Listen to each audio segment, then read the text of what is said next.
We are back. Another edition to the No Sidelines series right here on the Tony Cutillo Show, built on one rule: no talking points, no media spin, just the answers. We're listen, man. It's just going to be a nice barbershop talk about the ins and outs of the industry. And I wanted to do these one-on-one interviews to bring in some people that maybe you don't recognize or you do recognize that have been doing a lot of good things for a very, very long time. My guest tonight is Jovan Alford at Jovan10 on X. Listen, he's fan-sided, Total Sports Live, many previous stops, DraftKings Nation, Metro, Philly Tribune. I mean, this dude's been writing for a long time. We've been close for a long time when it comes to digital media.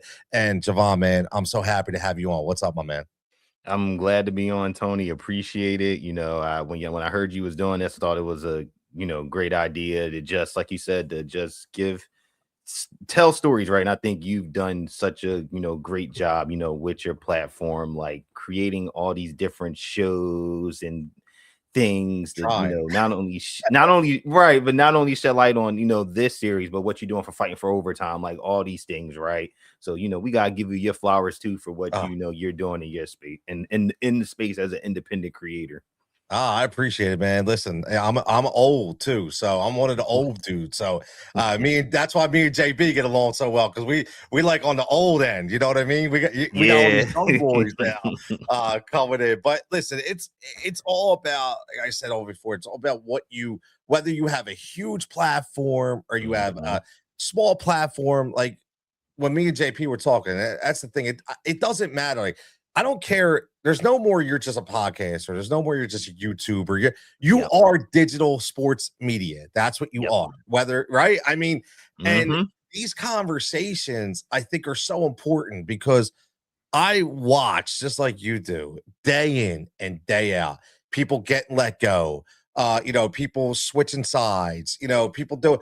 And listen, it's their livelihood. And I'm gonna be honest, Jovan, like I told her before, like I never, ever, ever wanted to do this full time because I just knew it wasn't for me. It wasn't, I broke in the industry late and I knew it was very volatile.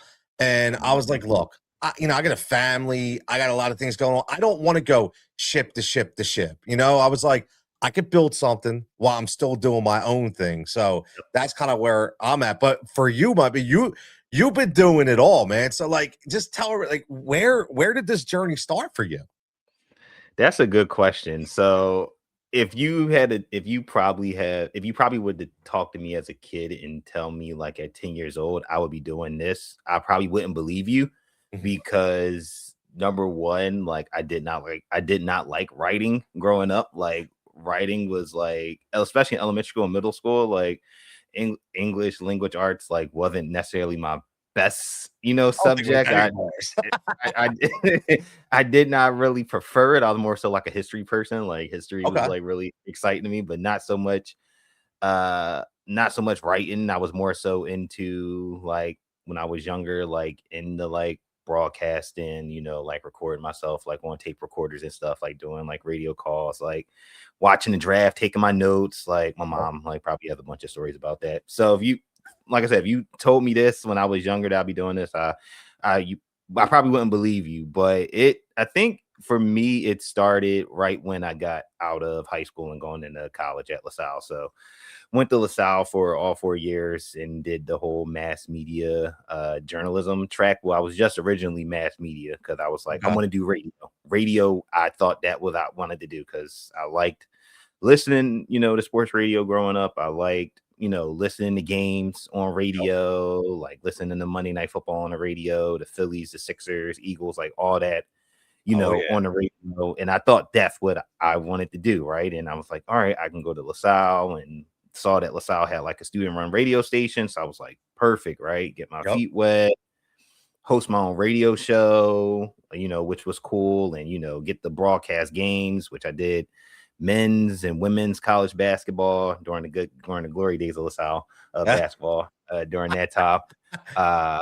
Baseball, I think it's called baseball game. So when I got to LaSalle, I was thinking like, I'm just going to do radio. Like I'm going to do radio. I'll find my way and it'll be cool. But then my academic advisor at the time, she told me, she was like, hey, like, you should like consider like picking up journalism at the track. And I'm just like, what? Like, why journalism? And she was like, basically, like your classes like all kind of overlap. Like you're already taking some of these classes, so like you might as well just double track. And I'm just like, all right, cool, I guess. Like Right.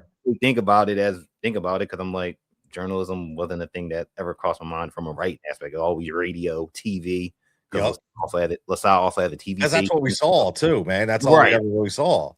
Exactly. So LaSalle has a TV station. So we actually had to have like a TV class where we learned Oh wow. cameras and running the boards. Actually had to host the show for a TV class. So doing it all. And during that time at LaSalle, I, picked up writing and I started like my own website back in 2011 on just a basic like Google Blogger site. For anybody who remembers Blogger, like Oh very wow. I remember basic. Blogger.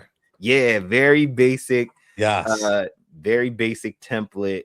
That's how totalsportslive.com was created. My girlfriend at the time, who's my wife now, she created my first logo for it. It was, it Oh was really? basic, straight to the point. Yeah. So it was That's basic, awesome. straight.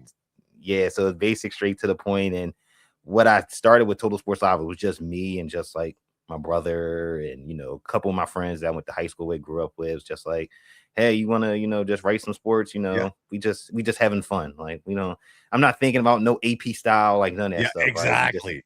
We just having fun, just like Yep. writing stories and, talking about anything and everything, almost like how you do, right? Philly sports, but like with national, stuff as well. So I'm doing that like all throughout through the 4 years of school, doing Total Sports Live and um, I'm doing that. I'm doing a radio show and, had friends from college that I did a radio show with. They were like pitching in, Nice. my best friend at college who's no longer with us. He did some writing for me. And it was, Everybody's it was a, yeah, it was a great time. Like the great introduction of like, okay, maybe like I actually wanted to do this because at the same time while I'm in school, I'm also covering games. So I'm covering the Philadelphia Soul. I'm going to like the Philadelphia Wings. Like I'm taking these like opportunities on myself to be like, let me see if I like this, like covering games. So when we eventually get down to like 5-10 years later, right, it Yep. doesn't seem like this, like, oh my God, like what's happening, like Exactly. type of thing. So like I did that and covered the Soul, covered, like I said, the Wings, covered So the so so, Nash. so Mhm. let me right there because I want to because I know the answer to this, but just so you're going to these games. Yes. Nobody's paying you to go. You're No. going to the right. You're going to these games because you're aspiring to be a journalist, and you're spending all your own money, all your own. So you're still in school. You're trying to run. Mhm. So just give everybody kind of like a picture of how this all starts, right? Yeah, so you're right. Like nobody didn't pay me or Nope. anything. Like it was out of, I'm working too at the same time. I'm working on campus at the same time too. So I'm working on campus with work study. So I'm Yep. taking that money to, go hop the sub, hop the bus, go down every week, cover the Soul. And that's one thing I also grew to love about the Soul. And just I think that's where my love for like minor league sports and like develop in like smaller leagues come from because you Yes. got to see like these people like really care like what they're doing. Like they might not make it to the big leagues, but this is their big leagues, right? And Yes. the fact that people are out there covering them and coming to see them and wanting to write to interview them, like it meant the world. And so I think for me, like that was the thing, like just going down. And I would go down like on Saturday nights, like going down every week, covering the games, traveling back home, writing something up. And we do it all again, right? At the same time, I'm hosting a Yep. podcast. So I'm doing a podcast Yep. with my friend Harrison. So we're doing like an arena football podcast to kind of mirror that, called I think it was the High Motion Podcast. So we're doing Nice. that. Yeah, so we're doing that and Yep. interviewing players from across the league. And like, so this is all like happening like at the same time. And I also I think we did the lacrosse championships down at the link. That was like my first time ever like Wow. going to the link, like the first time ever. being in, it was like my second time there at the link because my cousin played in the city all-star game for high school football, but first Okay. time like in the press box there, and it was just like, wow, like Mm, that's where it sets in. Like, and I think yep. that was like 2013, 2012. Like, that's where it set in, where it was just like, this is like for real. Like, it can happen. Like, you're in here with these other outlets and platforms with your name, Yes. that. And I think, that kind of like opened, my eyes to like everything. No, it's so true because, and it's kind of, and I know you'll agree with this. It's you're building your digital portfolio, and you don't even Hmm. realize it, right? It's No, and I like, didn't. no, you didn't know, right? You know back then, but you're like, damn, you look back, you're like, damn, I did this. I built a blog, I run a podcast, I'm writing blogs, I'm covering games, I'm in a press box, I'm still going to school, I'm doing a work site. Like you don't even realize how much you're doing, but it's because you're just so passionate. You're like, I could see it. Like I want this, I want this, I want this. So I just keep hammering at home because and this is not a knock on anybody, but it's like you just can't grab a microphone and just start talking and then all of a sudden call yourself a journalist. Like I'm being honest. I'm not being hard. Like this is how you do it, man. It's in steps and then you get some name recognition because I'm sure you probably still have connections from that today of people that you talked to from back then. Yeah, no, for real. And like I said, that's how I made friends with a lot of people. Like my friend Harrison, right, who was in my wedding was in part of my wedding party like 4 years ago. Like I met him through arena football when he was See like that, man? basically like a kid. Like, and we like stayed in touch and everything. It's And awesome. then I met, his friend Nick, because they both went to community college, and Nick is blowing up now in the media space. And Mm, we did a podcast together, and Nick was writing, you know, writing for the site. So it was just a whirlwind because, like you said, the connections. I met Emery Hunt, a football game plan, great dude, man. He's years awesome. ago, like at an arena football game. Ain't Like that crazy? I think it was like Soul and like the Jacksonville Sharks or something like that. Like, and I remember that, like, and I, like you said, those connections, like he became a connection for me because like we Yep. still chat to this day, right? Like anytime I have a football question or we just want to talk shop on football, like I can do that. I see him at pro days, years ago when I was going to pro days. Like he was there and he was always cool, having conversation, Yep. like all these things. Like, and you don't never know who you meet or who you make connections with, and like the doors that it could open up to, like you said, building that portfolio, because eventually you do have to, like, after you get out of school, you do have to prepare for like the working world and everything that the real world entails to you, that college prepares you for but doesn't prepare you for what the real life is out Good here. way. It's a good way to put that for sure. It's a good way. I mean, they don't prepare you for everything, right? And I say this often, and I said to JP, I'll continue to say it. One of the biggest, and I've gone and watched a lot of people speak and a lot of people talk, and luckily, I say it all the time. Like shout out to the Blue Coach for giving me opportunities. Coach Joe, Alex Yo, fantastic Yep. people, the whole organization. And I would go watch people like I watched Jason Stark. Listening to Jason Stark talk was like just how respectful he was of the business. Like I'll never forget, man. So after it was all said and done, it was great. I got to my dad's 70, loves baseball and grew up on Jason Stark. So I was able to bring my dad. It was like a huge experience for him. And afterwards, everybody would line up and Jason wanted to meet everybody one That's by so one. cool. And Javon, I'll tell you, man, like just to when I met him and I shook his hand, I just said, and I was being honest, I said, listen, Jason, I've been a fan since day one, since the Mikey Miss days, the fun facts. I've been following you forever. I said, you're the only reason why I got a subscription to The Athletic because I wanted to read your column. And Yep. his gratitude, like, and he wasn't bullshitting. Like, he looked me right in the face and literally twice was like, thank you. Like he kept saying, like he was so thankful because he gets it, right? Like he Yep. gets it. And the other guy, whether you like him or not, was Stephen A.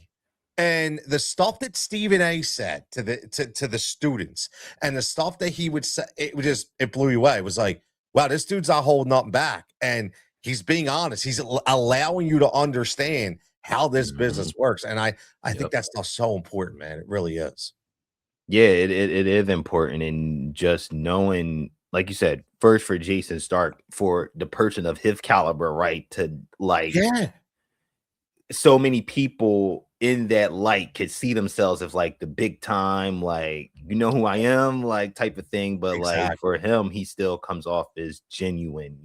This is Very, I know very. who I am, I know what I am, but I'm just like you, right? I'm an Yep. everyday person that writes, that loves sports, right? And Stephen A, like you said, breaking down the industry and the business, it's Oof. tough. Like I wouldn't lie to I wouldn't lie to nobody. I wouldn't even BS a college student and tell them that this is easy. It's not. It's hard. Like there's a lot of hard work. There's a lot of trials, tribulations, ups and downs, struggles, mental struggles that you go through that will, really test you. That will really, really test you, and where you need to, have a good, strong, support system to get you through this, because it's not for the faint of heart. I tell people that all the time. Like, No, why it's cool to like cover games and do that and go to training camp, like the downside of a lot of things, like it can wear on you. it can. It can. I mean, you just said to right to the point. You talked about mental struggles, right? And and I appreciate you talking about the fighting for overtime, which is why I started that podcast for the youth athletes. And season 3 is coming soon. I can't wait. But even in this aspect, man, like the mental health, part of it is a lot of people don't see. And it can be defined as something gigantic or even something very minimal. Like, it Mhm. could be something as far as when you're starting and the highs and lows of, wow, this person actually recognized me, or saw my article. Or it could be you write an article or you throw something out, you do a podcast, and whether they're trolls or not, you're getting people jumping in your DMs and just completely obliterating what you're doing. And sometimes you're like, dude, man, like it blows you back. Like I remember I had a couple people, like when I first started, just would like relentlessly like never leave me alone. And I'm a pretty Mhm. strong-willed guy. And I was like, I don't know if I want to keep doing this, man. Like, this is insane to me, right? I Yeah, mean, and then you have the whole other aspect to where whether you're going for jobs, or whether you're putting in applications, or whether you're trying to get seen, and you start seeing, well, man, not to be disrespectful, but you start questioning yourself because you see people get opportunities. And this isn't a knock on anybody. I'm being honest. Like, listen, we're all lying if we've never looked at somebody and said, I think I'm a little better than that person. How for come they sure. got that opportunity? Right? We all, it's like, listen, it's not on those. We're just being truthful to ourselves, and that plays on your mind too. You go, wait a minute, like what the hell am I doing wrong? Like why is it not me? It's tough to get through that kind of stuff, man. No, it is, and I think for me, the first realization of that and just going through those hurdles and struggles was when I finished school, because the Yep. dream they sell you when you get Oh out yeah. of college is finish in 4 years, you walk across the stage, get that degree, and you just hop into a job, and it just Oh works like yeah. that, Easy. right? Easy. It's supposed to be easy, but it's not easy for everyone, right? Nope. Some majors have it easier than others. That's not to say they don't have the hard work, because they still got to put the hard work into getting it. But when you're talking about this media filled, this industry, whether it's radio, journalism, like sports writing, television, it's hard, right? And I would, immediately after finished school, it was like, wow, I'm seeing like all the cool kids that were, that were the top people in the studio, Yep. in their TV station, like they're getting jobs, they're doing X, Y, and Z. Me, it's like it didn't happen at first. Like my wife can tell you, my mom can tell you, like I literally have a book of like all the jobs I applied for, like during like a 2-year span. It was at least about 200 jobs just applying. 200. 200 200 jobs of applying. Some places I got a call back and interviewed with. Like I think after I got out of school, I had an interview with CBS 3. to be Okay. like their digital like sports editor or something like that along the lines. And with a good interview, it was the first time for me. It was like, oh wow, like all right, now like we're getting somewhere. Right. Like here we go, like we're jumping into it. And I'll never forget when I did the interview, the lady at the time, she asked me, she was like, because I also told her like I run my own sports site and it covers Philly sports and everything like that. And I'll never forget, she asked me like, and this probably was naive of me at the time, looking at it now, was like, if you were to get this job, like, would you stop like running like your own site? And me at that age, I was like, yeah, like 100%, like for sure, because like the job's like important, right? Like this Yep. is this is Because this that's is the way where we're my trained. That's the way we're right, brought up. exactly. So I'm Yep. like, yeah, sure, like what, like yeah, I 100% do that. I would do that. Fast forward, a few weeks later, didn't hear a call back for like 3 weeks, and then finally get the Crickets. email saying I didn't get it, and I was just like, well, this is how this is how it's going to be. So you have that. I was Yep. interviewing, had an interview with the Eagles too, as Nice. like as like a digital content like intern, like in that realm. Actually met. I think no, I didn't meet him. I actually talked to Bo Wolf. I talked to Bo Wolf Oh, on the wow. phone. I met Chris McPherson, who I think still worked there, and interviewed. Actually went into the building and everything. Like in Novacare, went in there to interview. Nothing came about it, right? So like at that point I'm down bad. Like I'm down Yep. bad. So Yep. yeah, I'm at that point I'm kind of like trying to figure out like what am I going to do? Like I can't sit at home. I got to do something. So I start working retail. I start working at Raleigh House. This is like when Raleigh House is like first starting to Okay. bubble up. So I'm like working at Raleigh House, part-time, Yep. Make some trying money. to make some money, still doing things on the side, right? Still running Total Sports Live, still doing, writing for other publications just to keep on getting those reps and like Yep. trying to get all the knowledge and built-in things that I can get about all these different teams, because I'm a person that likes to write about everything in every different sport, because Yep. it's just the information and just informing people, right? And I was working there part-time, and you know thankfully, like I said, my wife at the time, was my girlfriend, was still very supportive, of me going through this. And You need that, by the way, everybody yeah, you listening.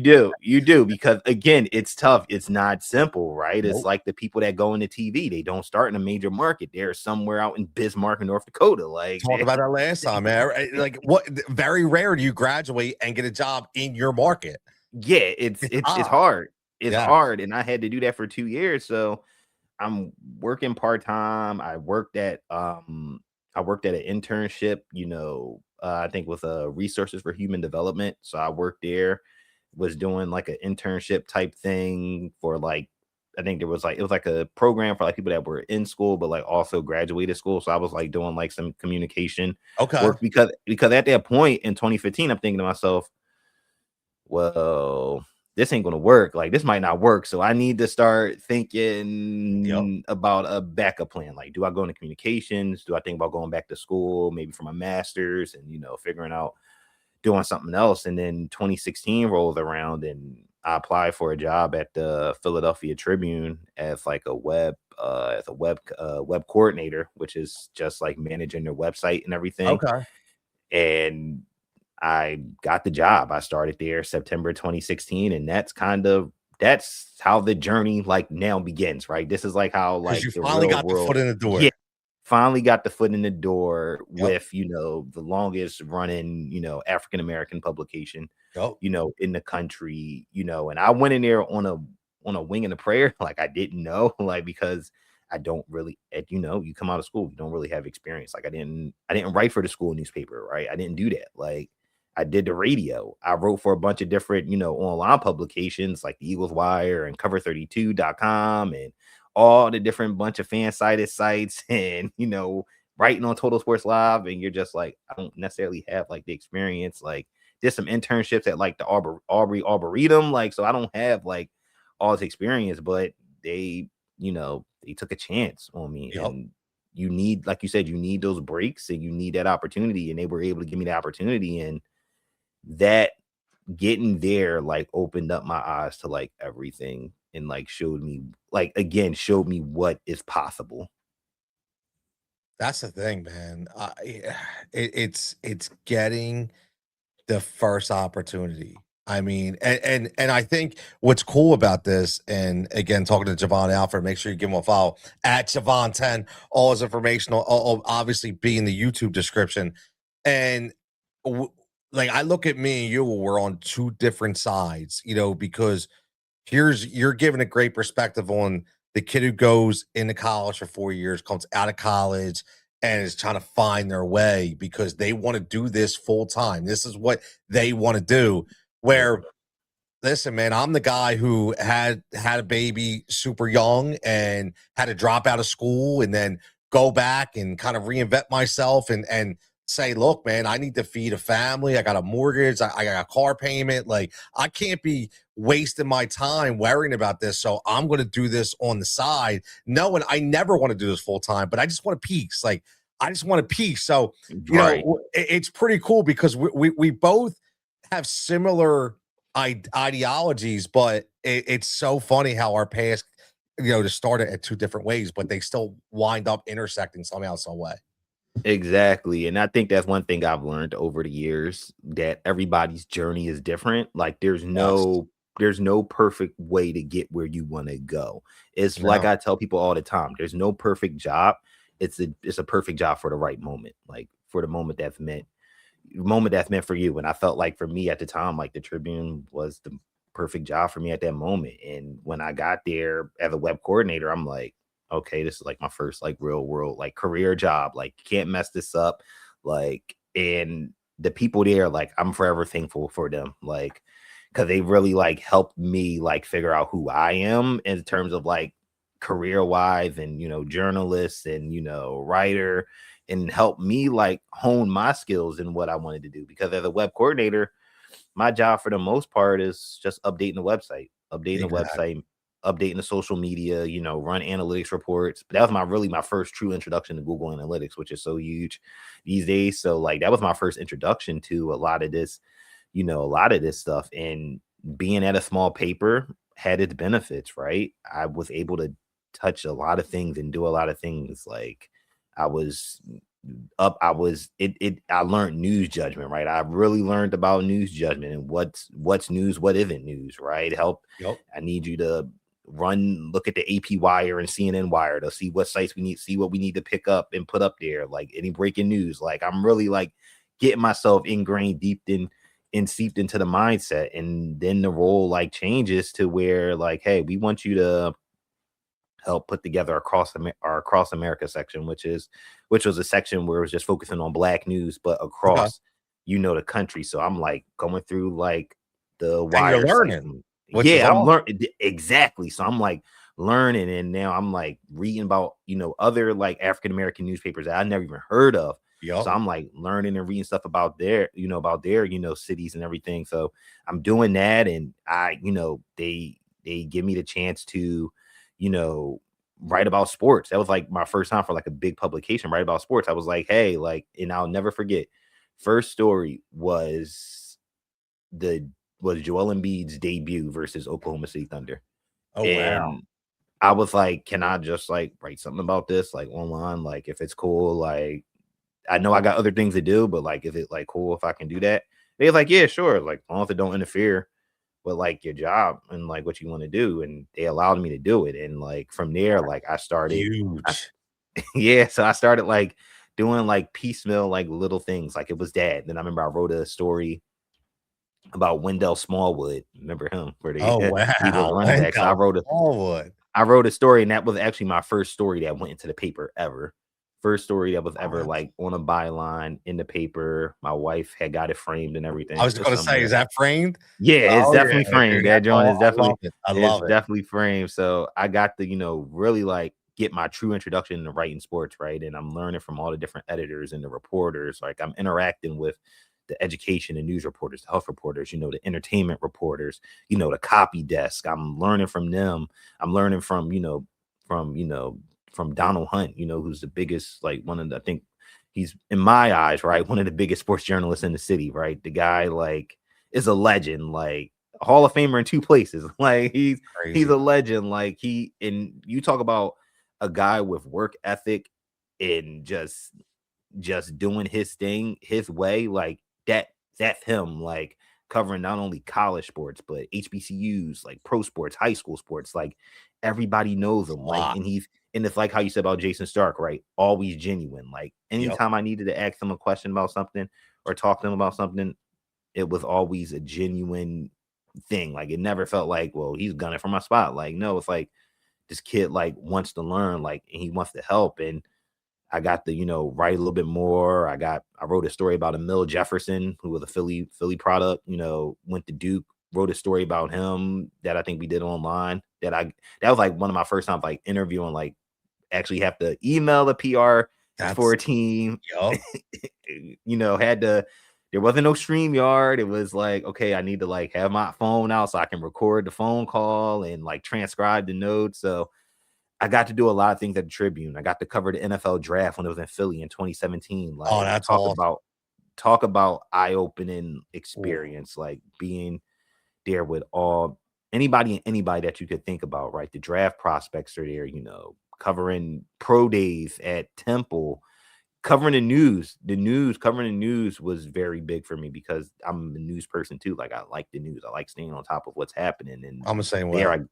there I got to cover the news. Like they said, hey, you want to cover this Hillary Clinton political rally at like LaSalle? I was like, sure. I was like, I'm from LaSalle, so I'm like, this is right by Perfect. warehouse. Like I Yep. can go up there, do it, and came back, did it, and they gave me like a couple more little news assignments here because they, I'm only a web coordinator, right? Only web coordinator. So then they had me working on lifestyles pages, which are like entertainment, working on Yep. the entertainment section. So I'm like, got my hands on and And that's everything, key. and this is happening, Tony, in only a 2-year span. So I'm Wow. like touching like and doing all these things Wow. like at the same time. And it was definitely eye-opening. I think it kind of helped me when I eventually did move on to the next spot, which was the, Philadelphia Metro.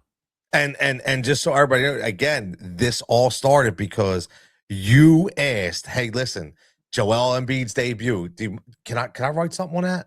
Like they didn't come Right. to you. And You it don't got to go in the paper. no, I you can just put it online. It's that's it. there. You just wanted to, and then man. People just got to speak up, man. Like, don't be afraid of the word no. You can't be afraid of the word no.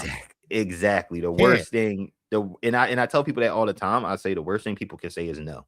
And Yep. they say no. All right, that's cool. Like you just Gotta go figure ask, it out. man. You got You to. gotta ask. Now, And you talked about Donald Hunt. Now, thinking about your journey before we continue, is there anybody that got coming up where you remember that was very insightful, or a person maybe you unexpectedly came across that helped you when you didn't maybe think they were going to help you, or you had no idea and they were very, very, very helpful in your journey? that's a good question. I think like I said, Donald Hunt at the Tribune. I think everybody at the Tribune, like I think everybody at the Tribune, because I felt like it's such a big like media city like Philly is, like where you Okay. have like all like the Inquirer, the Daily News, like places that I thought that I wanted to go to, right? Places that I went, for school for trips, right? In Right. college, Exactly. these things Exactly. like I'm thinking like I can be here, right? But seeing just how hard like those people like worked every day, right? Covering the stories that aren't being covered, by maybe the Inquirer or the Daily News or Philly Mag or whatever. Like seeing them like actually go into the community and like tell those stories, like that I think showed me a lot, and I think it helped me a lot. Like everybody, like I wish I could name everybody there, like because Oh they yeah, all no, like I they mean, they you they always they were remember that all first huge. spot, man. You always, Yeah. and it's funny. I tell I didn't tell this on the last episode, but it was like certain people that for me, I'll remember again. Like, what's the odds? Same kind of thing. Like you were on Total Sports Live. I started. It first was called what the hell was it called? The bell tolls or something like that. Like I have no, it was like this blog I started, right? And I was like, so then I started the Heat Ratio Sports. Yep, So Peace Ratio Sports. Yep. I was I was like, I want to. This is my thing. I love talking to people. I love interviewing people. I love having conversations. And back then, I still wasn't sure. This was probably like 2000. Carson Wentz. When was Carson Wentz rookie year? You remember, 16. like 16, yeah. So this is probably like 2016. Still don't know really what. It's before I hooked up with Brace, and I was like, you know what? What do I want to do? I want to interview people. And at that time, I was working. I started my own PR company in 2017, Mhm. and so, but before that, I was working for a PR company, and I was a publicist at that time. So I understood how to reach out to publicists and try to get connections to get people. So I'm a big fan, whether people like them or not. Right? I mean, look, listen, I know everybody's going to say, "Oh my god, man!" Like, but Marcus Hayes to me, I'm a big Marcus Hayes fan, and to me, he was that guy that I was like, wow, Mhm. listen, this guy's very up in your face, hence the word jigsaw, right? And Yep. he's not afraid to say what he feels, and he's very opinionated and very strong about it. Man, if I could talk to this dude, ain't gonna want to. He's not gonna talk to me. Like I'm thinking, there's no way. I am not gonna. I still had the video. I could not believe it. So I reached out to him on Twitter and just threw him a DM. Said, Marcus, I'm a big fan. And it was right when all the issues were going on with Carson Wentz. And I was like, I'm starting a new interview series. I'd love to talk to you. Dude, he got back to me like 5 minutes, was like, no problem. And I was like, what? No problem. Right, right. Ron, it was so unfiltered, which was awesome. He put me on Zoom. He did a Zoom with me from his favorite breakfast spot. I was literally having breakfast with Marcus Hayes, Marcus and he Hayes. was giving me like 10 minutes to me, gold, 10 minutes of his time to Right. talk to me. The hell is he going to talk to me for? But when I got done and I put it up, he contacted right after that, and just all he did was jump me up and tell me how good of a job I did, and how he loves seeing how aspiring I am, my energy, and anytime he's there. And I was like, that conversation, I was like, damn, I cannot believe I was able to talk to Marcus Hayes. And that's the lesson is though, like, don't be afraid to ask. You Mhm. never know. Just because you see people talk shit, you see people, this guy's an asshole and this woman's terrible, bro. Find that shit out for yourself. All the time. Yep. Don't listen to what I say or Jovan says or anybody says. Because guess what? Their circumstances may be different. Their situation could have been Exactly. different. You don't know, right? I mean, unfortunately, everybody can act differently in different ways with different people. Mhm. It's just the way Yep. life is. And that will go down for me as one of my favorite. I still couldn't believe it. It was crazy. Crazy to me. Yeah, I had that in college when I was doing college radio at LaSalle. I remember when I was doing my radio show when I didn't have like my friends on at the time, right? I'm still doing it solo, like 1 hour. It was like 1 or 2 hours solo. And I It's not remember easy to do, by the way. it's not. It's definitely not. It's definitely not, especially with how old our systems were. Man, it was not easy. So I remember just like you, right? I remember reaching out to John Clark at NBC, Oh, like Airport Johnny. yeah, yeah, Johnny yeah, Airport. yeah. Johnny Airport. So I reached out to him. I'm just like, you know what? Let me just take a chance. Like, let me just reach out, DM, email, see if he even responds back. And he responds back saying, like, yeah, like I'll come on, like, just give me the number to call. Obviously, we didn't have like a strong phone line, so we were using like our cell phones to like plug Yep. into the board so they could Oh come yeah. through. Oh yeah. So I remember saying like, "Yeah, oh great, you can come on. Like, here's my number." Like, da da da da. And I remember he came on, and just I think it was probably like 10 minutes or so, just talking, about Philly sports, and it was like a moment where I was just like, "Oh wow, that's so cool." Like again, someone that you see, and you're like, "This guy is like important." Like, Yep. and you're like, "Okay," like, and to see him like take the time out because he didn't have to. He could have just ignored it and just said, "Whatever." Like, I don't care. Like, Exactly. do what I'm going to do. And the fact that, and just hearing you say that, it brought me back to that moment because I remember that moment and how excited I was, like, and tweeting it out, like, John Clark's going to be on WXP Yeah. radio at such and such time, like, tune in, da da da da, like, just telling people, like, that was a cool time. That was definitely cool. That stuff stays with you, man. And I will say, those are the moments where you know, because look, let's be honest, this media world we live in could be a trashy place, man. It really can. Mhm. And there's and just as many good people out there, there's just as many bad people too. Yep. You know, you hear the word gatekeeping a lot mentioned in this industry, and you know, you kind of mentioned it earlier when you were talking about, you know, somebody may think you're gunning for their job, and they keep all their connections close to the vest, and I don't want you to talk to this person. I want to, you know, and it was funny. That was one of the things that really rubbed me the wrong way is I was always told, and I went the whole route, man. Like I was like, you know, through the applications and where can I go? Like, do I want to be a, you know, do I want to be a talk show host on WIP or try to like for, Right. but listen, I'm 100% transparent with say I don't want to go to travel to Bala Cynwyd and drive an hour from my house to work a 4 hour shift at 10 a.m. I just I don't want to do it. I don't want to do it. So I was at a point in my life when I was like, I know that's not what I want to do. But in the world of digital media, I was like, there's got to be an opportunity to where I'm Mhm. at right now, I could do something. And it's, Yep. you know, and at the time, even though YouTube is big and podcasting is big, I still say this: there's nothing like radio. I don't care what anybody Nope. says. There's Exactly. nothing like radio, There and isn't. it's just nothing like it, man. I say all like, and I don't know. Like I've tried to figure it out. Like, and maybe you could help me with this, but it's like, so if I have a radio show every Saturday at 7 o'clock, and just say it's, you know, whether it's on one of the Philly stations or it's a national radio station, I know I'm there, man, 6:55, and I got my run sheet and I got everything ready to go. However, if I say to myself, I'm gonna do a YouTube show every Saturday night, 7 o'clock, I don't feel the same. I don't know what Yeah. it is, but I just don't feel the same. And I don't know what it is.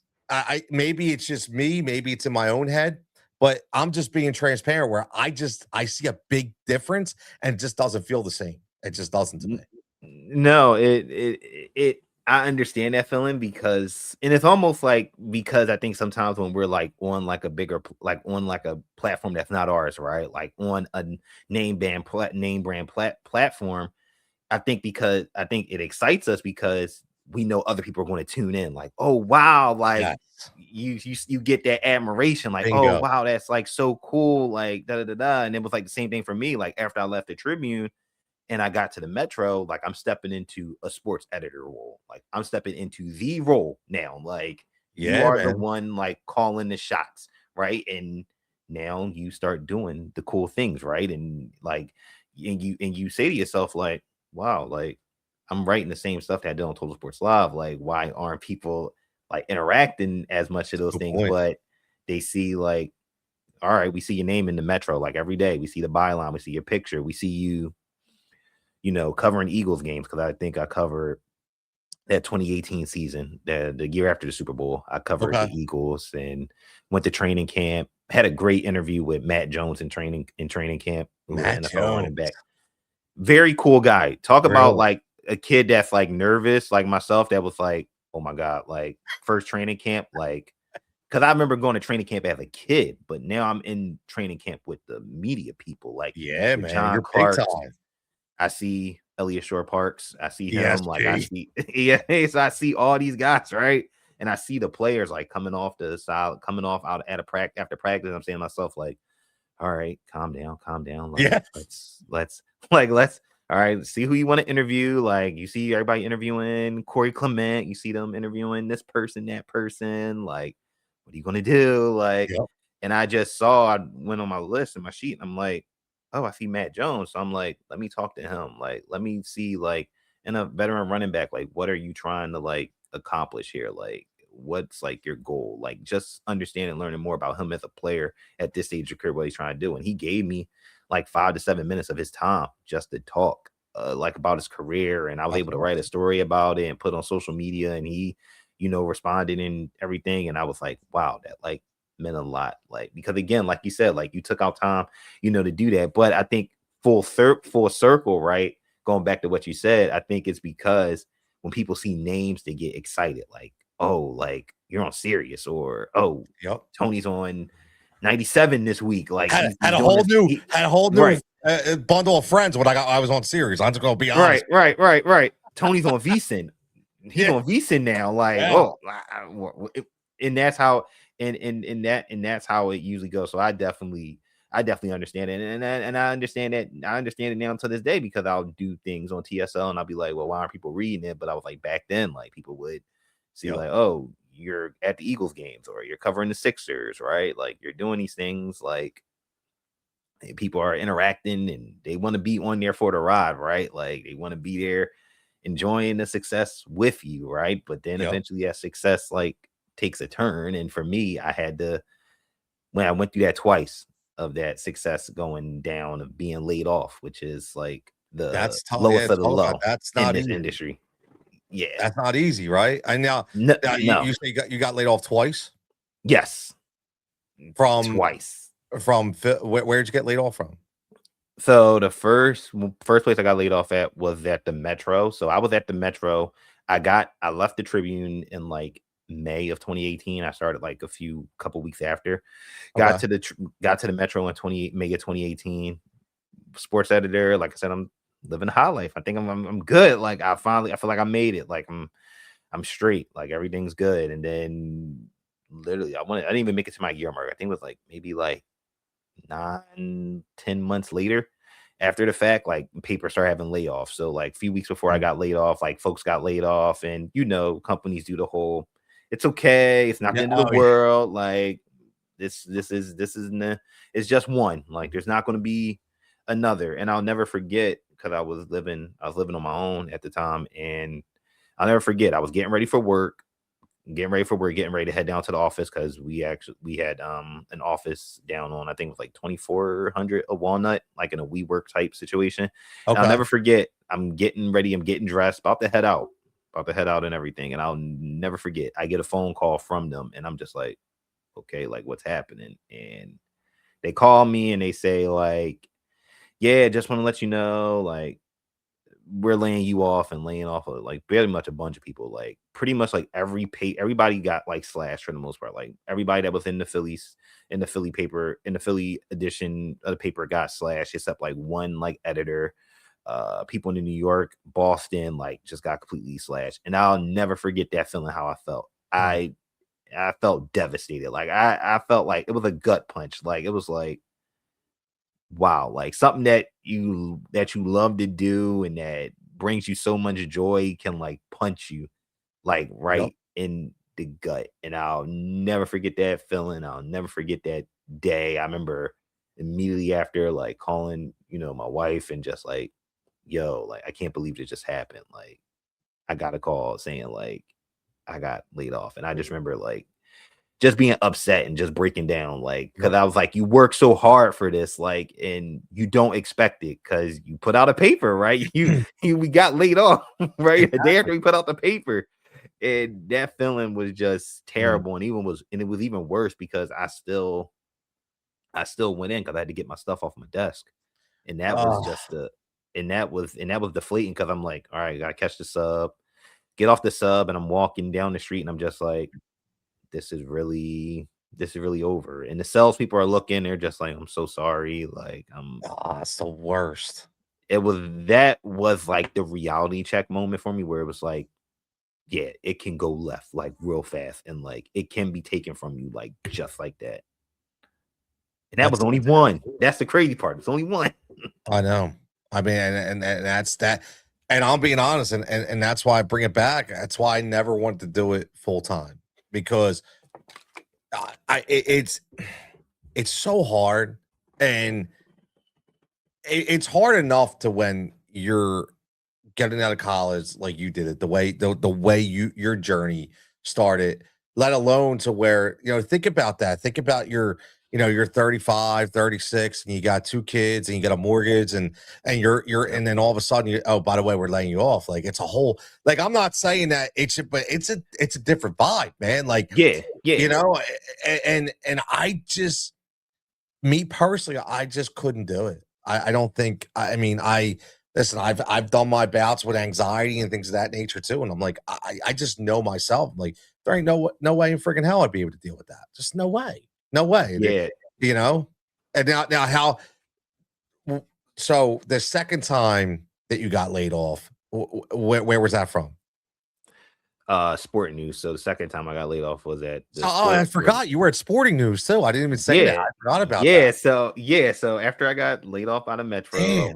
I went through a period where I was on unemployment and I went into grind mode. I went into grind mode. Like I gotta start grinding.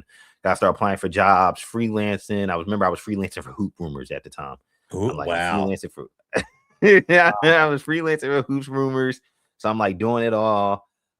Then the pandemic happens. So obviously the pandemic happens. At the same time, before the pandemic, Tony, I was supposed to work at CBS 3 Oh, part-time. So I was like, this is about to be my chance, like to get back in the workforce. Pandemic happens, job doesn't happen. So still unemployed, doing the freelance stuff, freelancing multiple places. 2021 comes along, I get at DraftKings Nation. Get at DraftKings Nation. That's when things starting to up and up. That's how I get myself into the fantasy football and sports betting space, like my real introduction, yep. into it. And I was grinding for that position. Like I remember I was doing some freelance writing for, I think it was like Pro Football Action. It was like a website that this guy I I knew had remember that. created.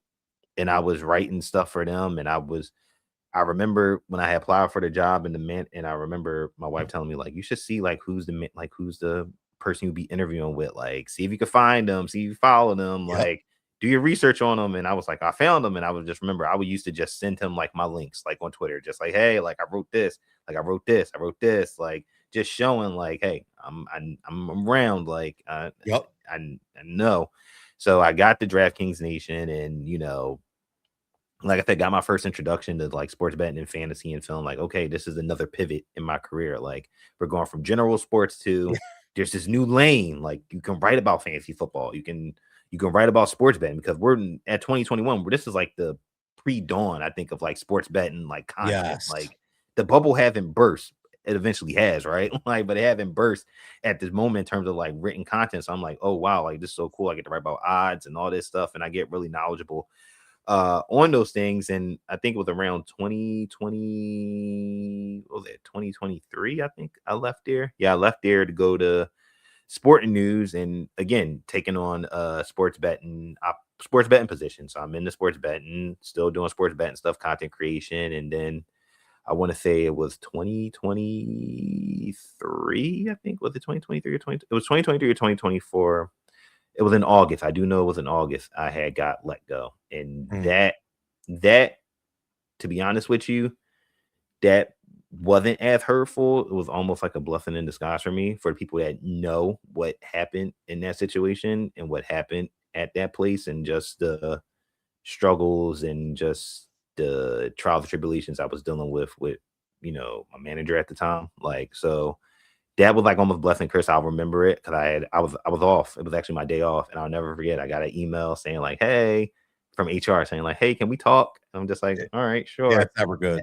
Never good. So I went up. I remember going upstairs. I remember actually telling my wife, I was like, "Hey, I just got this email from Sport News. It ain't looking good."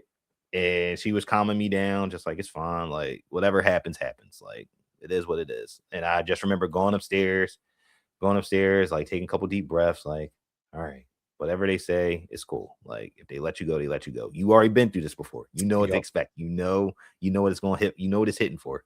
So I get on the Zoom call, they tell me, like, yeah, we're laying you off, X, Y, and Z. And I was just sitting on the call, just like, all right, that's fine. Totally. That's cool. I totally understand. No issues with that. Like, appreciate it. Like, and it wasn't how I was like back in 2019, where it was like a gut Yep. punch. It was almost like, for me, it was almost like I said, like a blessing in disguise, because there was a lot of that job in particular. There was a lot of just like stressors that was from that place, like a lot of stressors, like a lot of things that like really like affected me, like not only emotionally but mentally, like depression, like all those things. Like it would really beat me up, and it was just like that happening. Wow, it sucked. It was kind of just like, all right, I'm gonna be okay. Like I know how to actually attack this time because I already been through it before. I know how to attack it, and I was so happy going on vacation like 2 weeks Hey, later that's after the awesome, fact. man. So That is it was awesome. like, all right, I'm just on extended vacation, and when I get back, like, then I'll tackle, I'll tackle the job stuff and the job front. But knowing me and myself, I was not doing that.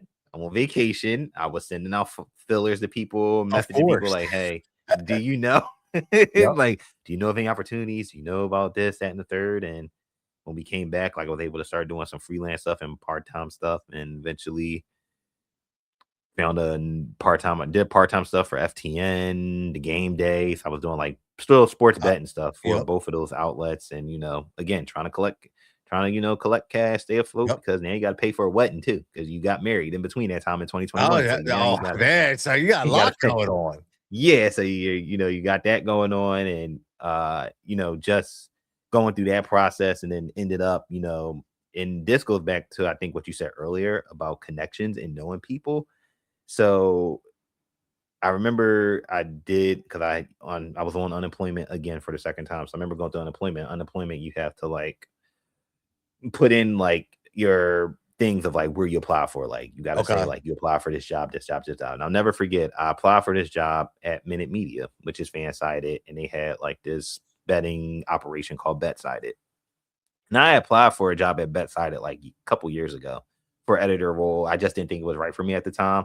I think Okay. I actually got offered it, but I just didn't take the opportunity. Like it wasn't it I just felt like it wasn't right for me at the moment. In hindsight, it probably was the right decision, right? Because I applied for a part-time role at Betsided, and the guy that I had interviewed with for the full-time role, like not too like a couple years ago or a year or two ago, he remembered my name.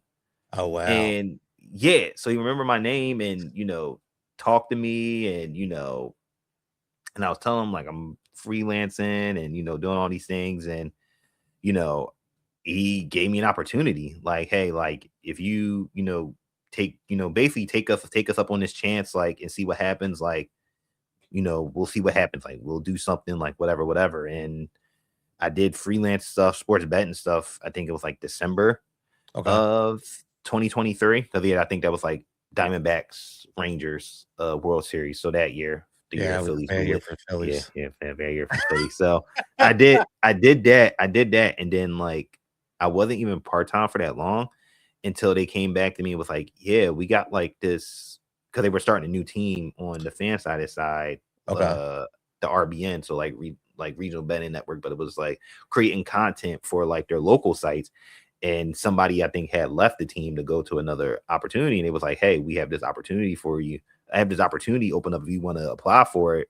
It's full time and everything. And I'm just like, no way. Like, are you kidding me? Like, I'm in part time and then like full time opportunity open up, and I applied for it and I get the job, and I've been, doing that ever since. Like, I've That's been awesome. within Minute Media since October 2023, and I started the full-time role as an associate editor in January of 2024. So Okay. I've been doing for the last couple of years, in addition to still doing everything at Total Sports Live. So you talk about like a topsy-turvy like journey, and like I said, like it's not for the faint of heart, because there were many times where I did question if I wanted to do it, and question like, is it for me? Like, you can always do anything. You always can do something else. Like you got a Yep. communications degree. Like you can do something else. You want to go into marketing, PR, like do something. You can do something. But for some reason,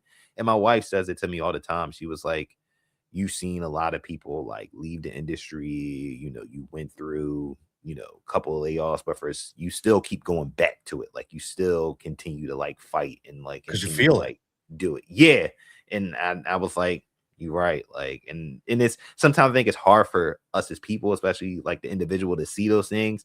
But Yep. for someone else to see it, it's like, you know what? You're actually right about that. I never thought about it, that way. Yeah.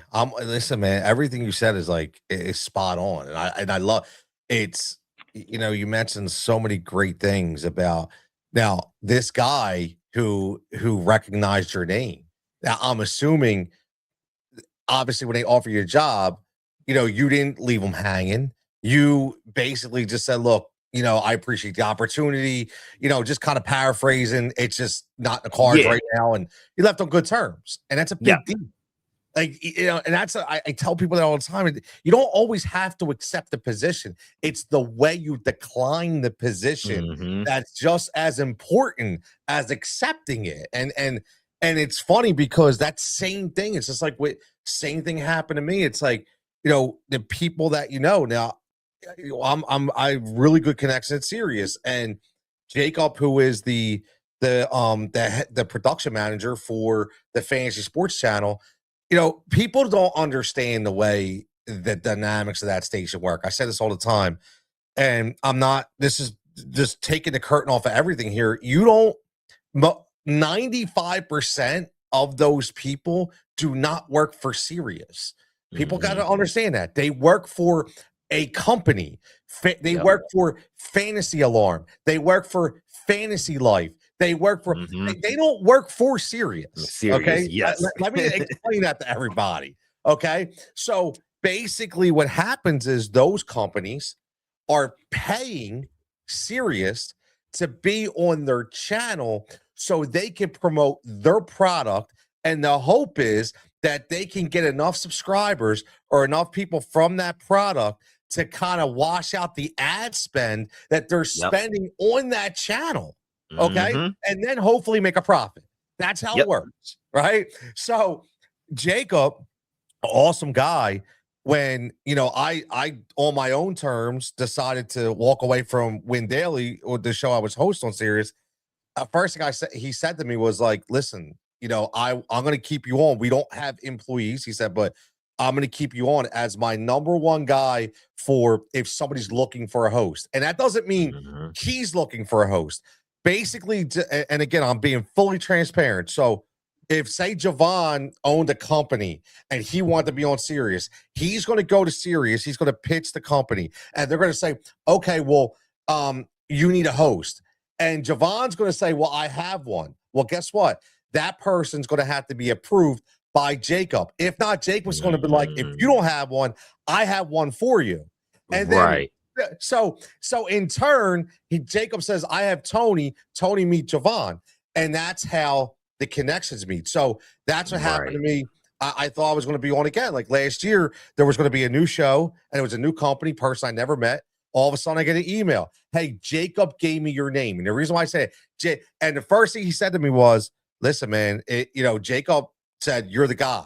So I don't say that to brag. What I'm saying is I left a really good impression and a good Yep. connection that now it could be 3 years from now. I don't know. If somebody's looking for somebody, I'm always the guy that he pushes to. So that makes me feel good. And I just say that because you're not always going to have a job. But those connections are Mhm. so golden, man. I say it all the time. I teach my kids this all the time. Connections are more important than money when you're in Yep. the industry because they're going to lead to opportunities, which in turn will lead to money. And Yep. a lot of people don't understand that, man. They don't understand how that works. It's true because it's like the old adage. It's not about what you know; it's who you know, right? Yep. And it doesn't matter how much you know. If someone knows someone, they might not have as much knowledge as you, but that helps them. That helps them get in the door. So Yep. I think everything you said, is spot on. And that's something I wish. That's something I wish jobs would do. It just like they expect us to be like thanks for the opportunity, like appreciate it. You send an email, and then on the flip side, right? They don't give you the same It's crickets, courtesy. man. You're Yeah, getting same they don't give you same courtesy, and it's just like, but y'all want the courtesy from us, right? So of like, course. Of course. I think what you said there is just spot on, and it's so true, and I think that's just how you should just operate everyday life, right? Just treat Yes. people the way that you want to be treated. Like treat them with respect and things like that. Like don't go out of your way to not do that because again, you don't know who they know and why be an asshole to somebody. Like what I'm saying? Exactly. Like just Yeah. treat others the way you want to be treated, and good things will happen. Like It's in this industry, it is so true. It really is. Whether you want a little piece of the industry or you want a big part of the industry, yep. it is all about how you treat people. And listen, you're going to get people, that are going to take things that you do way over the top and think that, lack of a better word, you're kissing somebody's ass. And really, guess what? Who cares? If that's what they want to think, that's the only thing.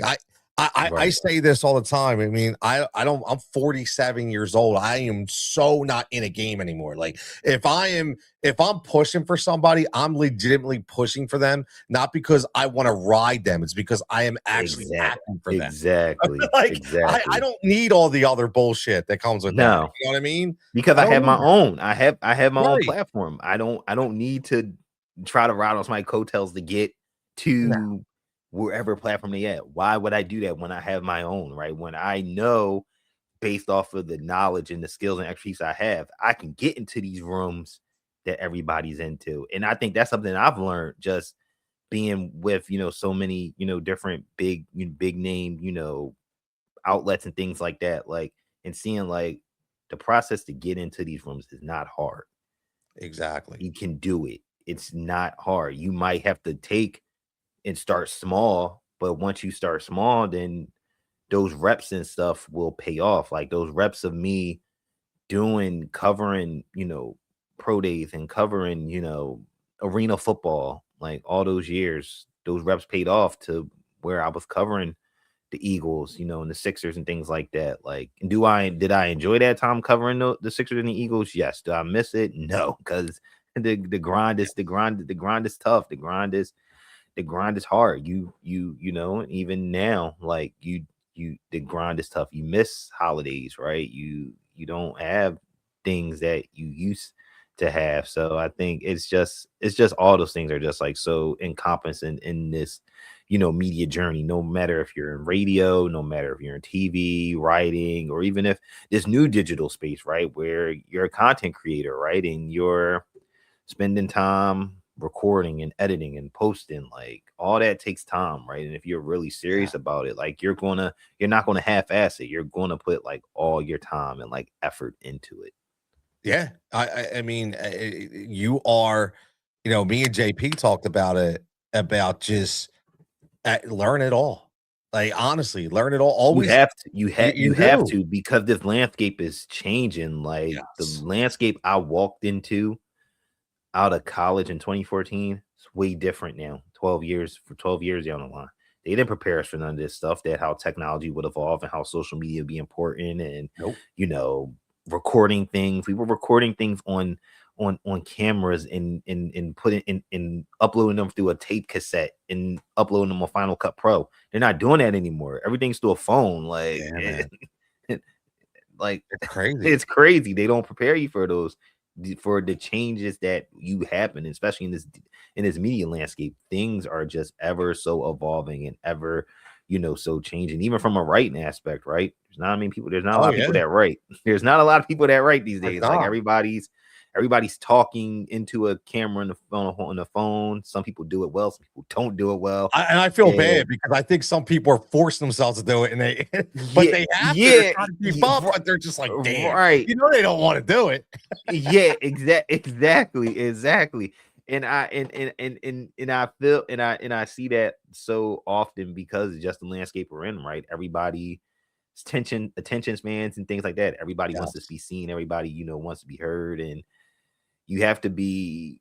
I think that's one thing I've also learned too. Consistency Yes. matters. You have to be consistent. You can't just pop off and do something like once and then like think it's going to happen like magically. It doesn't happen like that. Like you have to like do it consistently. Like you have to build Consistently that is presence. somebody who, I'm trying to think of who it was who told me, um, consistency over, I forget what the way they put it, but my one of my biggest issues was I was always worried about things had to be perfect. And it Yep. was, my headline has to be perfect, my image has to be perfect. And I'm Yep. not saying it doesn't. Like, everybody's there, but it was taking me so much time that I was Hmm. missing out because I was just, and then I was like, I'm seeing stuff out there, like, yeah, well, it's just because they're consistent. Every day they got something dropping, whether it's good or it's not, doesn't matter. Every day Is something's happening. dropping. Yep. And I was like, wow, okay.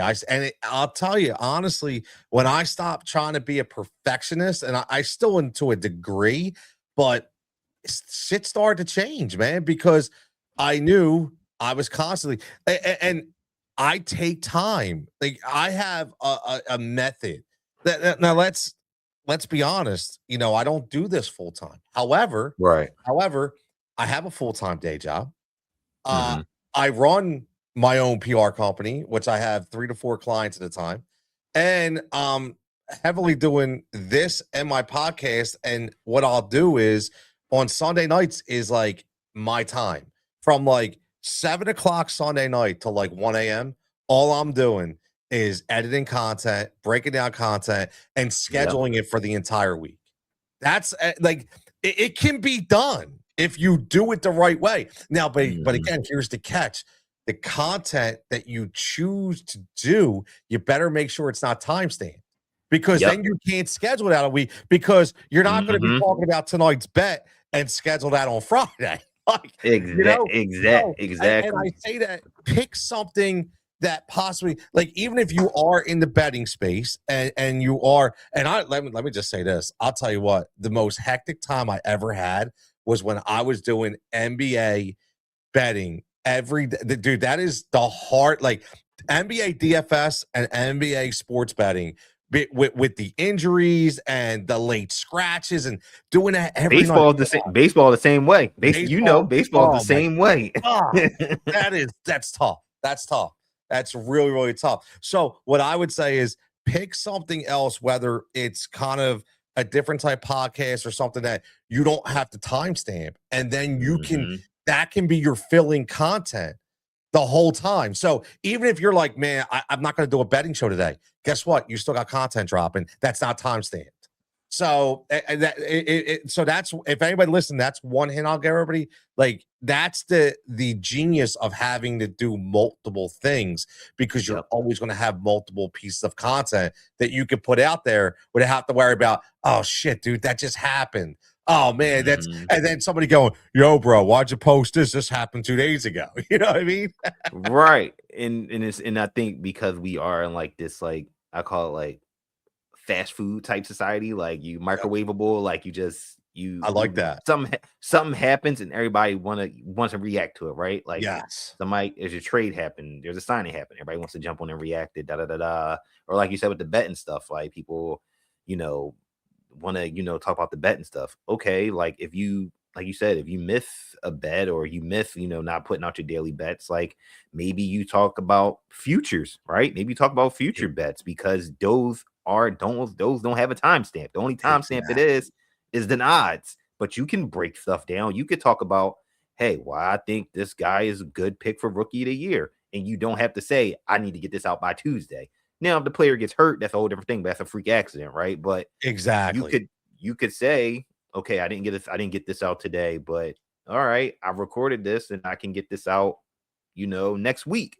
It's a great And point. I might just got to update numbers, if I'm doing graphics with the numbers, like I just got to, do those things. And I think what you also said was key was, like you said, you set out time to do it. Like, and that takes discipline. And I don't think people have Took that me type of time to get that discipline. discipline. Yeah, exactly. Like Took me you time. got, you gotta have that discipline as a just a content creator, independent content creator, like whatever. Like you gotta have that discipline because things are going to happen, right? Like you said, you're working, you're doing this, but you're still finding time to carve out and saying, I'm going to sit here, edit, see what I want to do for the week, how I want to plan things out. Like, and that's all part of the process. Like people just see the finished product, right? They just see the videos and the live streams, but you just didn't hop up on the live stream and say, like, I'm gonna talk about this today. Like, no, like you actually sat there and said, wrote it down. Like, I'm gonna talk about this today. I'm gonna talk about this today. I don't think I'm gonna talk about this because everybody and their mom on the radio is talking about this. Like, I'm Exactly. gonna take a different, a different approach to things. You have, and that's one thing I learned, and that's why like my hashtag's not just Philly because it's like, you know, as much as and the low hanging fruit is Philly sports because of the Yes, it is. audience. Oh my God. Yes, it Right? is. I mean, It is. it's very simple. If you like, and I've learned, I can throw a video up on TikTok about like I cut this, I'll throw a TikTok video up about something me and you talk about. and it gets crickets. I go in and talk about Joel Embiid or Tyrese Maxey or offensive coordinator search for the Eagles. Yeah, It's right. getting thousands. It's blowing up, and I'm like, so you maybe it's my own fault, and I don't, but I'm not. Again, I'm not worried about followers. I'm not worried about all that. I look at Hmm. engagement more than anything, and I Yes. tell people this all the time. I want to be able to talk to people. And Yes. if right numbers to me can be blanket numbers. I Hmm. don't care if something goes viral because guess what? At the end of the day, if those people aren't really following for the right reason, having that same conversation, they're not coming back. So Yes. that you know what I mean? That what did that really do for me? Like I want to go viral. Okay. But I'm not selling a product. Like Right. I'm talking, right? Now maybe your mindset is different if you're on TikTok shop and you're selling baseball cards or you want a viral moment and you have a business and all that. A little different, but when you're talking about this realm, I mean, I want like me and you have been going back and forth for years. Like, like I have so many people like that. You have so many people like that, and I cherish that. So I'd much rather have that than the guy who comes in and leaves and I never see again. What? Just because he, Yep. I don't need that. So Yeah, that's I never followed that low hanging fruit all the time. no, you shouldn't. And I think no matter what medium you're doing, I think that's most important. Like, while it's great, like something might go off for like 1,000 views, 2,000 views, whether that's a video or a podcast or you wrote something and it gets a lot of Yep. traction, engagement on social media, people are retweeting and liking, et cetera, et cetera. That doesn't mean anything at the end of the day if you don't have that core, right? That core group of people. Like we know for you, right, with your shows, like I know every time I will come into a show of yours, I know I'm going to see the same people that are going to be there, right? I'm going to see Adam, right? I'm Yep. going to see Sia. I'm going Yeah. to, see all the same people there Yep. because they are genuinely here to listen to you. It's not like people just pop in and don't E- leave. Like I'd rather exactly. have a solid group of 10 than a Yes. thousand and all that 1,000 just leaves like after I one time. agree. I agree. 100%. Now, I mean, listen, I think that we are past. I think there was a time where stations and different outlets were looking at that predominantly, but I do think that pendulum is starting to change a little bit, and they're more looking at how much you can hold an audience, not just what Hmm. your follower count is. They want to know, Yep. can you hold that audience? I mean, Yep. listen, I'll be honest with you. When I was going, this happened last year. I had this one, and it's so funny. My kids bury me about it all the time. I cut this quick little clip of me talking about Brashad Smith and being going into this year, he's going to be like the number one running back for the Chiefs. And I thought by the end of the year, he making it. It went viral. It got like 59,000 views on TikTok. I only have 213 followers on TikTok, right? Right. It blew up. I mean, I'd wake up and have comments. People are saving a video, right? And you know what happens. So what happens is that was in like week 7. Well, week 16, I got all the trolls. Yo, yeah, Brashard Smith's looking great right now, huh? Brashard, like, Hmm. you know what? That's okay. It is what it is. But the funny thing is, I look at that and it's like I held that topic for X amount of times. However, when I was going back and forth with Sirius and I had sent it to him, the first thing I said was, you know what? Honestly, that's great, but we're not really focused on that right now. All we want to make sure is we know that you can hold an audience, like you can hold Hmm. the engage. So I don't think it's. I mean, what do you see the same thing? Like it kind of flipping a little bit, or do you? Because I just feel like we're not really concerned about that as much as we used to be. Yeah, no, I think from a writing aspect, I think engagement is starting to be like it's starting to become a bigger thing from like an analytics perspective. Like it used to be like how many clicks you can get, like how many Yes. sessions, like per page view, like all that stuff. Like, oh my God, this thing got like 1,000 page views, 3,000, 4,000 page view. Now it's how long can I keep you on the page, right? Can I keep you on the page for like 25 to 30 seconds? And if I Yes. get you on the page for that long, like maybe I can get you to click on something else on the website, and now you're in the rabbit hole, and now that story's getting click through rates and all those and all those metrics. So engagement is definitely the thing, because again, just because somebody, like I said, whether it's a YouTube video, a podcast, or you wrote something, like just because someone retweeted it and liked it, they might not be reading it, they might not be watching it.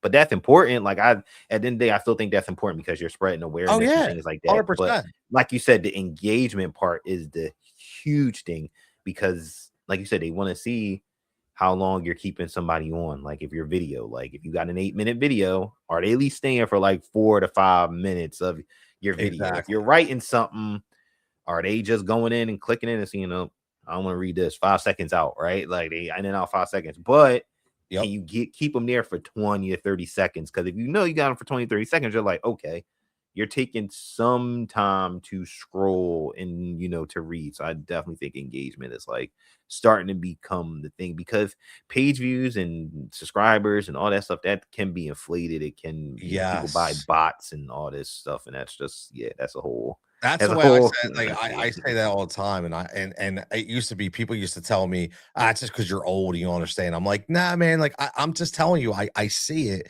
I Mhm. legitimately see it. And now people are kind of coming around to that, like, oh yeah, 'cause it doesn't make any sense. Like, Yep.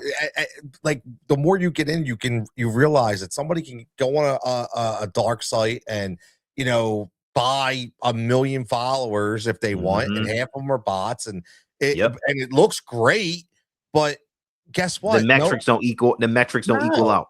not one person made a comment. Not like, like, how is that possible? It's not possible. You know what I mean? Like, it's legitimately not possible, man. It's crazy, man. Oh man. Listen, as we kind of wind this down, let me ask you this. Like today, right now, I'm looking at the entire media landscape. Who do you most, besides yourself, obviously, but who do you most enjoy, like either listening to or reading, or maybe just like as a content creator out there right now? That's a good question, because I I have a few people that I like, I know you're always listening to. around, so Yeah. Obviously, I like listening to your stuff. Like, I always like listening, tuning into mutual, your, brother. You your know that. shows, and watching, all the conversations and the fancy firebox, like Oh, all that stuff, that's right? that's going back, dog. FFV, That's many times. FFVPs, like Yeah. I enjoy and listen to all that. But Hunter Brody, like listening to Yep. his content, like, and how I think I think you and him, y'all do sports talk the right way, which is authentic and genuine and it's rational. Like, it's not like a bunch of malarkey and trying to engage bait and trying to rage bait people. So Yep. you, him, um, the college draft podcast with Ross Tucker and Emery Hunt. Oh, Like, okay. I love that podcast. Like, I love, because I'm huge into like NFL draft and just like Yep. football in general. Like, if there's football being played, I'm watching it. Right? If it's UFL, Oh CFL, yeah, you were always I'm watching. that guy, man. You hit I'm me up with those watching. bets I, and at DFS, and you got Seth yeah, Belmer. man. Who is this guy? Exactly. I'm always watching it, and I love how their show is like 30 minutes every week, and it just gives me like all the information that I need, to know. And anything like Emery's doing, like, I'm always tuned in, because I feel like I learned so much about the Yep. game of football, not to somewhere someone I feel like is talking over your head, but like talking to you in a way that football makes sense. And it's just like you learn, so much. So you, Hunter Brody, um, Emery, uh Nick Earnshaw, like, even though He's that's doing my it. guy, like It's love seeing him rise, man. yeah, I enjoy, just listening to the content, whether it's his Nick Nugget Nick, segment, or but he was doing the well, shift with yeah, Francisco. when he doing, yeah, oh, him and I loved this shift with him and Yep. Francisco, because I felt like there wasn't like a bunch of like baseball podcasts out there, like, and No, I felt like they were doing it the right way, of just like they're talking about everything, right? It's not just about the Phillies, like, because I'm the type of exactly. person where I'll randomly turn on a game on MLB TV. Like, Tony, I will watch a I'm the same Colorado way. Rockies game. I will I watch a Los love Angeles the Angels night game. games too. Yeah. I love the West Coast baseball games, man. Yes, like, Love and it. and that's why I enjoyed like their show so much, because I was just like, this is refreshing. And I think for me in general, like I just like refreshing sports talk that doesn't feel like rage baity or Yes. engagement and things like that. And then from like a writing side of things, I kind of have my like national sports that I like go to and check like all the sources and everything. But I do check out the Liberty line. I do check out the Liberty line to Okay. see like what those guys are like, what those guys are writing about. Because Been they around a they they while. touch on, yeah, the Liberty line. They touch on everything Philly sports. They talk about the radio stuff. ESP and all that Oh stuff. yeah. So Oh I yeah. enjoy reading their stuff, just seeing what they're doing because for me as someone that writes, right, I like to see what other people are doing to get ideas to see like, okay, like maybe I should like do something about this or like maybe I'm seeing other outlets write about this during this time of the year. Like just Yeah. always coming up with like creating ideas. So like I feel like all those things like is something that, I like kind of follow and listen to. It's funny. It's funny you mentioned, and again, you could tell that's why we get along. Like when we and JP were talking, and I don't know if it was on air or not. And I know we talked about Hunter, but I was all like, he named Hunter. I named Hunter. He named Nick. I named Nick. You named Hunter. You named it. And it's funny because I feel like we all have that same personality, and we're all in it for the right reasons and not the Hmm. wrong reasons. And you could tell. And I say this like Hunter. Listen, those guys, man, they worked their ass off to get to where they're at. And Yep. people forget about that, man. Like I go back, man. Hunter 97.3 interned, for South Jersey, and he put a lot of time in, man. Like, Nick's still there. Um, I mentioned with Jay, like Tyrone Johnson. Like I Yep. used to listen to Tyrone when he was at 920 to Jersey out of, I forget where that station was. I think it was Princeton, like up towards like Princeton, New Jersey. Like these are just, and again, like put his time in, like just put Hmm. his time in. So I like when I see people like that succeed. I really, Same. really do, man. It's great. Same. Yeah, it is because you get to see that they love to do it, right? They're doing it for the love of the game, right? Mhm. Like Broads is at 94, right? But he's still doing his own thing, right? He's Still still doing it his way too. yeah, exactly. He's I still love doing it. it. I He's love it. still doing it his way. Like Nick, he's at 97.3, he's at 97.5, but he Yep. still finds the time to do, his own thing. And that's so You have important. to. Like you have to because these things will end, right? But one thing that won't end is your own. You have Exactly. control over that at the end of the day. You have a control Exactly. over your platform and what you want to do and how you want to, and how you want to do it. And that's and in closing, what I'll say to that point is, um, you see like the big time radio hosts that get laid off, and Hmm. they'll say, "I'm gonna start a YouTube channel." Yep. And I just want to be very clear with everybody because it can mess with your mind a little bit. And you'll see they'll start their own YouTube page, and next thing you know, they have like thousands and thousands, and you're going, Hmm. "What?" Well, that's because they were in the radio business for 15 to 20 They years. already had that brand built up. Exactly. So for that, listen, all power to them. But I think sometimes people that haven't been in there and don't have that follow, they write them money, they think they're a failure, and you're not. It's just Mhm. that No. those people built that, so they came around and they're bringing all those people in, Mhm. just like Hunter. Like Hunter had the platform, now he has the radio. But if the radio ends, he's going to bring all those people from the radio and double the amount of people he has on his platform. I mean, Mhm. that's why you build, and that's why you keep, and you just keep at it, man. Yes. You Yes. just keep at it, man. Javon, listen, man. I try. There were hour. I always say like I want to do an hour. It goes an hour and a half, but we're right on an hour and a half. Before we number one, I just want to thank you as always. I like everybody's time is precious. I know we rescheduled a bit. I appreciate that. My son turned 21 today, so tomorrow, but he's working. Congratulations. Oh man, it's my second one going through. So I got one more Great. who's going to be 19. All So right now. yeah, so my daughter is 25. I have 21, and I'm going to have 19. So we're we're really getting there, and we're gonna celebrate his thing tomorrow because he's working. He's like, I gotta go to work for my birthday. I'm like, yeah, real world, bro. How you like Yep, that? exactly. Yep. No more of that. I'm off for my birthday. Nah, that shit don't exist no more. But nah, man, seriously, I really appreciate it. This means the world to me. And let everybody know, man. I mean, obviously, I tell everybody to go follow you at Jovan 10. All your information will be in the description. But what's they want to get at you, man? What's your biggest thing you're doing right now? Yeah, so like you said, follow me, on Twitter at Jovan10. I think it's the same thing over at Blue Sky, as well. I think it's jovan10.bsky.social. I think it's that. Yeah, that's right. But right now for me, totalsportslive.com, right? That's the name of the game right now. I had to tell myself, to like kind of scale back because I was trying to do too many things at once, right? I was trying to pod, but I'm also trying to build the website up.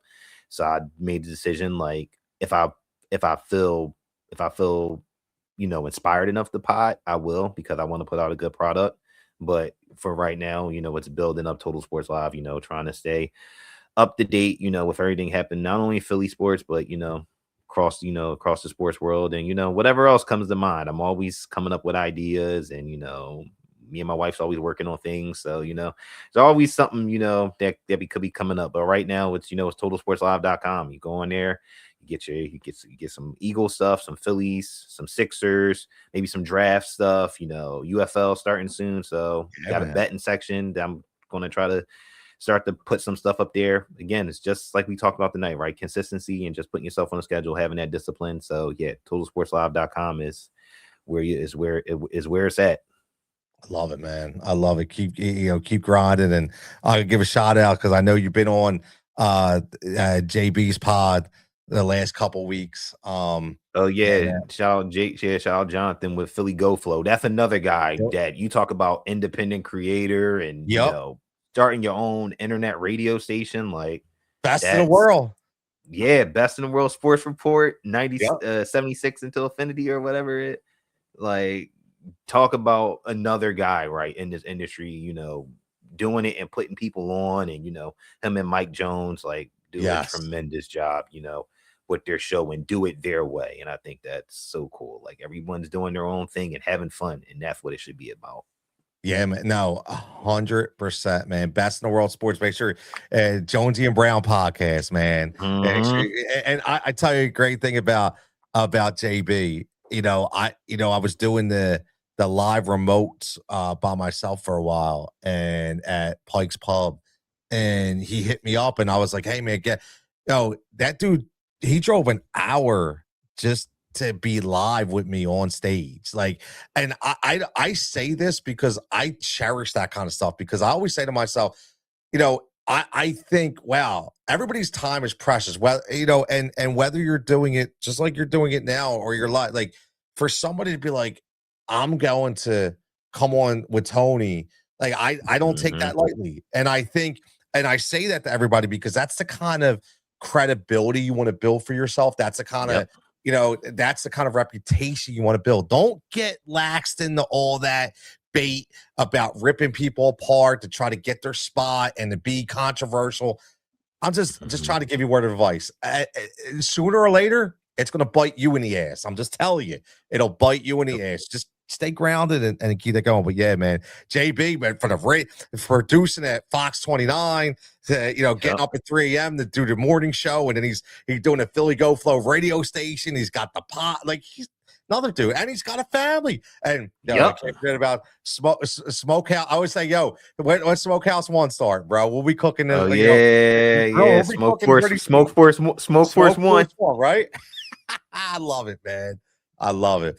Jovan, man, listen, man, you have a fantastic evening. I know we'll be hooking up again, and I can't wait for baseball, because I got that. Me too. I got to rename it, but it's not going to be the FFVP anymore. It's going to be something different, because I think it'll be for BetQL. I'm not sure yet, so we're gonna try to rename it a little bit. But that's like my favorite betting thing to do. Pick out those gems, man. It's always my favorite. Always been my favorite. Looking forward to it. Well, you have a fantastic night. Again, everybody for tuning in. Make sure you like, subscribe. Again, this is the No Sideline series of the Tony Cutillo Show. No media spin, just the answers for Tony, for Jovan. Everybody stay safe and stay healthy, and we'll catch you back here next time.